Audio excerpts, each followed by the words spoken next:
Comment est née ma passion pour la musique? Un peu comme ma passion pour la cuisine. Quand je disais que ma passion pour la cuisine est née des soupers que ma mère faisait à la maison, d'inviter la famille, d'inviter tout le monde, ben ce monde-là, c'était des musiciens. Il y avait mon oncle Serge qui s'assoyait au piano, puis qui jouait les Beatles. Tout le monde chantait en arrière. Mon oncle Yves à la guitare. Tout le monde avait un maracas, un tambourin dans les mains. On attendait les parties de Noël quand j'étais petit cul. Pas pour le Père Noël, pour aller chanter avec mon oncle Serge, pour tout chanter toutes des Beatles en famille. C'était vraiment un happening. C'était ça, la soirée. On avait hâte que le souper finisse pour que Serge ait s'asseoir au piano pour qu'on commence à chanter. Donc la passion de la musique vient vraiment de là. Tout le monde est musicien. Les cousins, les cousines, ça joue de la guitare, ça joue du piano, ça chante. C'est dans la famille. À quand remontent mes premières expériences musicales sur scène? Mon Dieu, quasiment en même temps que j'ai commencé à jouer, ça doit venir de mon esprit entrepreneurial. Dès que j'ai commencé à faire de la cuisine, j'ai commencé à faire des petits chefs à domicile chez du monde. J'avais même pas fini mon cours, puis déjà j'allais faire ça. En musique, ça devait faire 1 an que je jouais. Puis déjà, je commençais à aller faire le chansonnier dans des bars à Drummond, trop jeune pour rentrer, effectivement. Mais quand tu travailles, ça a l'air que c'est correct.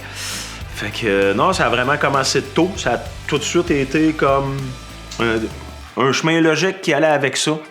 Tu joues de la musique, bon, ben d'abord, si tu sais des chansons, ben va vendre ton show. Ça a commencé vraiment très proche. J'ai dit en commençant peut-être plus après 3 ans, mettons.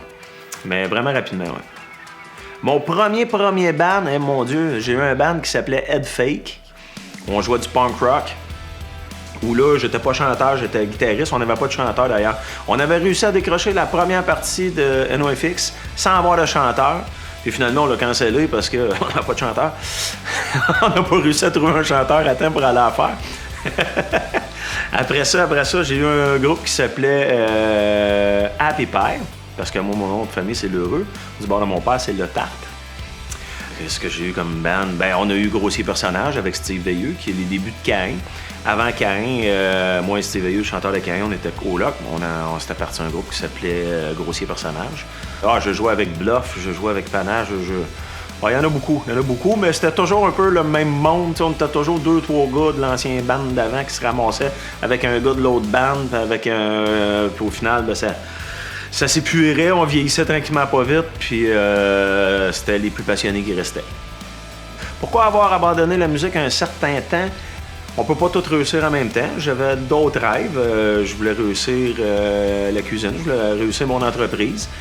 Les deux en même temps, c'était trop dur. Puis je suis allé où la vie me menait. C'était la cuisine. C'était là que je m'en allais. C'est de l'art, hein? C'est un peu la même affaire. Là. En France, partout, c'est de l'art. Il faut t'apprendre à dealer avec ça de la même façon que si tu écris une chanson. Ça te prend des années de développer un talent pour après le mettre là, puis attendre le résultat, puis voir ce que les gens en pensent. Autant une assiette qu'une chanson. Fait que pour moi, c'était pas si différent un de l'autre. Fait que j'ai tourné vers un, j'ai fait ce que j'avais à faire, puis là, maintenant que les choses sont plus stables, ben là, je vais faire l'autre.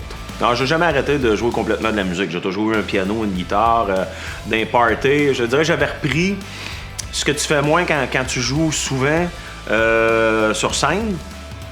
T'arrêtes d'amener ta guitare dans un party. Ben là, j'avais recommencé à amener ma guitare dans un party puis à jouer de la musique sur le bord des feux. Fait que j'ai jamais vraiment arrêté. Pourquoi retourner en musique après tant d'années? Encore une fois, je suis un TDA consommé. Beaucoup de décisions dans ma vie se prennent sur un coup de tête, se font vite. Il se passe de quoi, puis j'y vais. J'avais des chansons qui avaient été composées sur plusieurs années.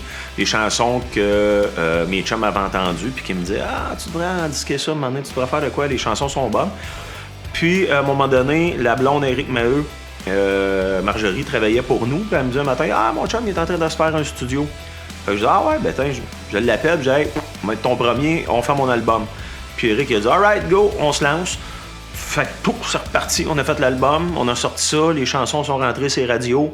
Puis là, ben, t'enquêtes dedans, amuse-toi, puis pousse, puis continue.